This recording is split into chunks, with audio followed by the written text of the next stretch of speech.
ഒരിട്ട് കണ്ണുനീർ വരാതെ ഈ വീഡിയോ മുഴുവനായിട്ട് നിങ്ങൾക്ക് കാണാൻ കഴിയില്ല കേട്ടോ. നൊന്ത് പ്രസവിച്ച സ്വന്തം അമ്മയെ ആംബുലൻസിൽ കയറ്റുന്ന സമയത്ത് ആ ആംബുലൻസ് ഡ്രൈവർ വിഷ്ണു പറഞ്ഞു മക്കളോട്, നിങ്ങൾ ആരെങ്കിലും ഒരാൾ ഈ അമ്മയുടെ കൂടെ വരണമെന്ന്.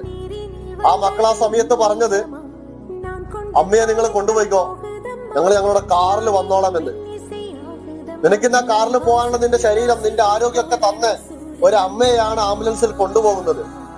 എങ്ങനെയാണോ നിനക്കൊക്കെ ഇങ്ങനെ മനസ്സ് വരുന്നത്? നിനക്ക് വേണ്ടിയിട്ട് എത്ര ത്യാഗം സഹിച്ചിട്ടുണ്ടാവും അമ്മ, എത്ര നാൾ ഉറങ്ങാതെ ഇരുന്നിട്ടുണ്ടാവും. നിനക്ക് ചെറിയൊരു തലവേദന വരുമ്പോ നെഞ്ചുപൊട്ടി കരഞ്ഞിട്ടുണ്ടാവും അമ്മ. ആ അമ്മയാണ് നീ ഒറ്റക്ക് ആംബുലൻസിൽ പറഞ്ഞു വിട്ടത് കേട്ടോ.